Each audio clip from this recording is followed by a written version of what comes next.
It's the time for the package from China. Let's go.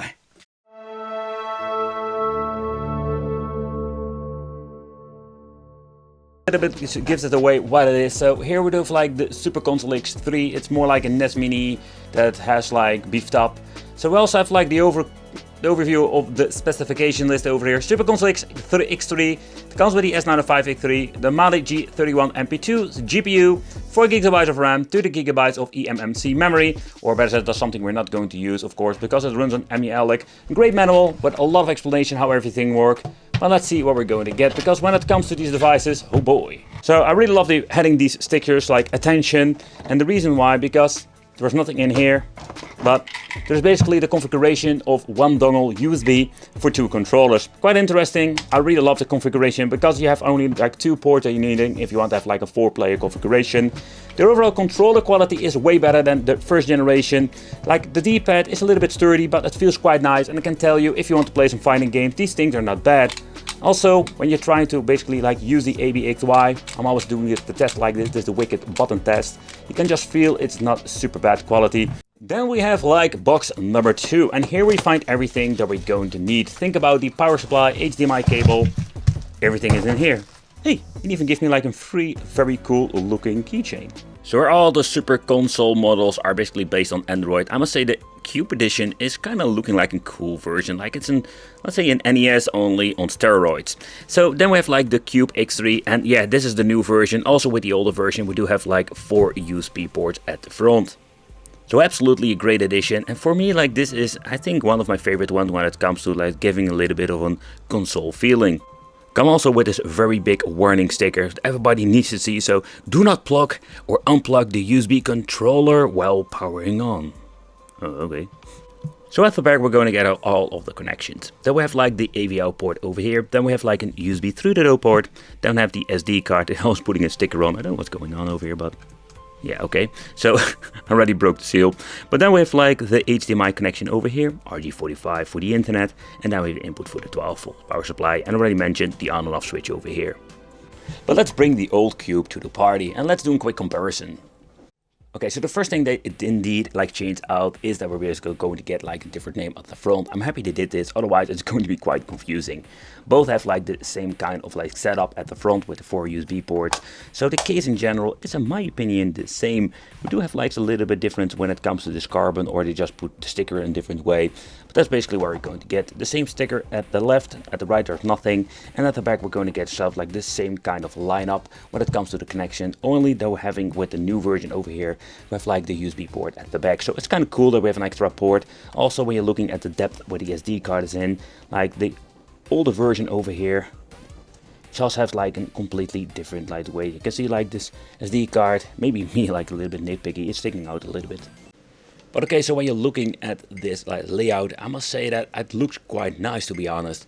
And it's the new like layout, by the way, for the people who are wondering. But when you're looking at the game compatibility, there is so much stuff you can basically add to this and play and have a lot of fun. But when it comes to certain platforms that we're going to test out in this video, you will see we do have like some problems. 3DO is one of those. Like, it's absolutely like a mixed bag, simply because these systems are made very cheaply with cheap chips. And yeah, let's take a close look at it and let's see what we can basically play on this. We're just going to start off with some Sega 32X. I really love the system. I do own myself like the original hardware. But playing it like this is so much, let's say, a different experience. And again, of course, a lot of these things are very difficult to find if you're going to get yourself like working hardware. So experiencing some Sega 32X this way is another great way to go to. Soul Feast, another great game of the Sega CD. I personally really love the Sega CD for audio, of course. Some games look a little bit better. It was such a fun game with absolutely amazing music.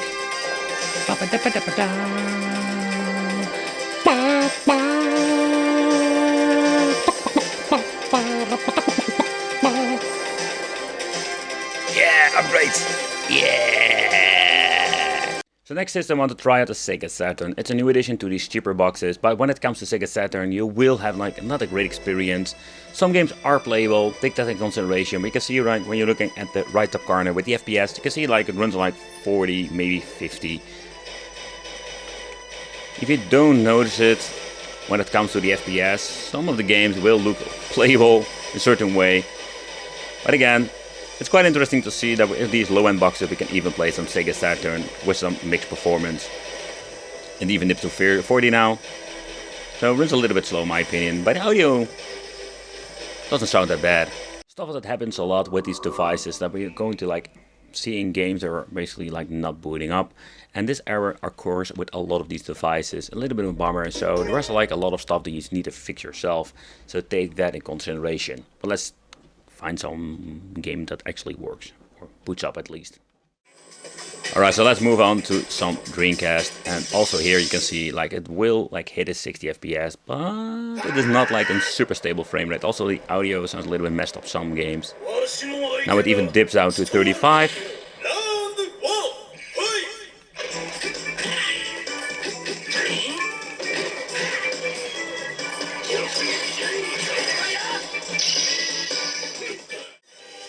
I think where these boxes shine the best is basically with the old school stuff. Think about some old school Neo Geo arcade. There we have like so much better like performance with the old school stuff.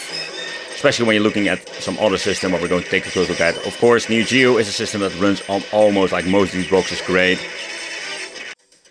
Okay, another problem I've noticed with these systems, like some of them are not configured correctly, and that's something you should do yourself. So when pressing start, here you can see like I can move two characters at the same time. It's kind of funny to be honest.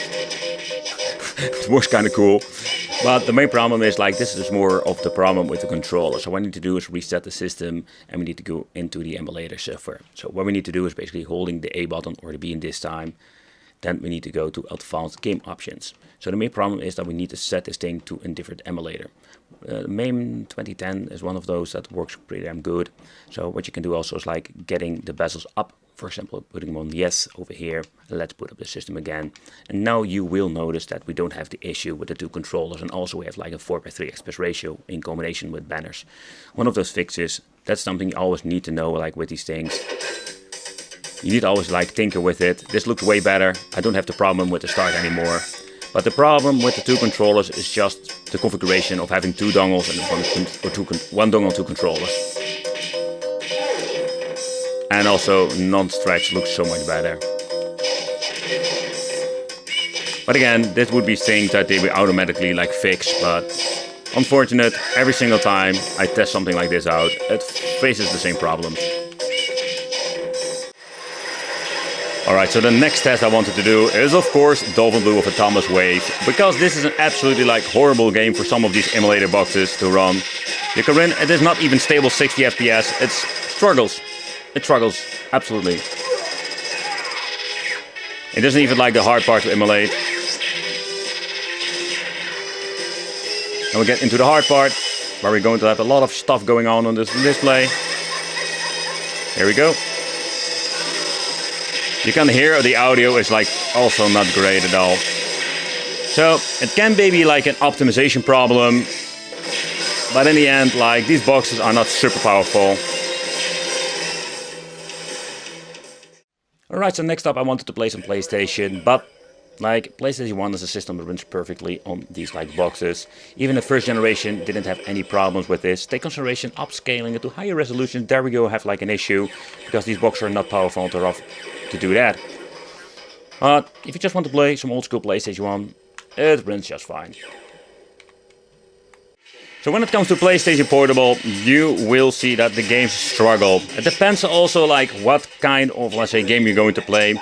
Tekken and a lot of like two-dimensional games are like running okay and to the point that they are playable, but they will have like a lot of dips and a lot of problems, what you can see over here.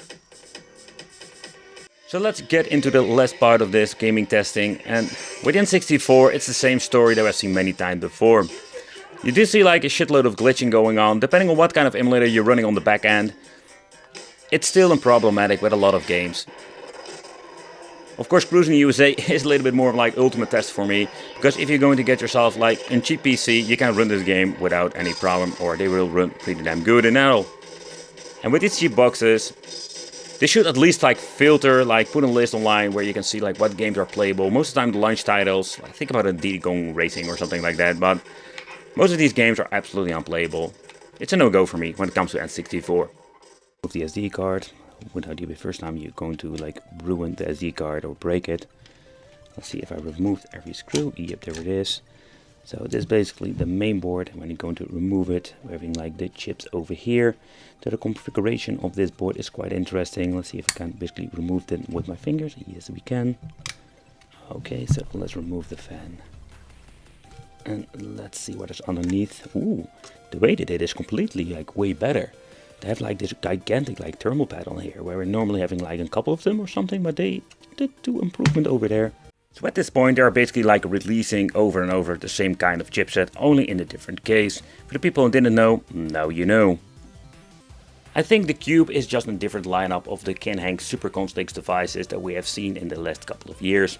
And that is basically for what it is. It is an improvement of the older version, but well, maybe if you want to we can do like a side-by-side comparison showing you the differences between the systems. When you're looking at the outside there's not a lot of difference, and that is basically what we're also going to get.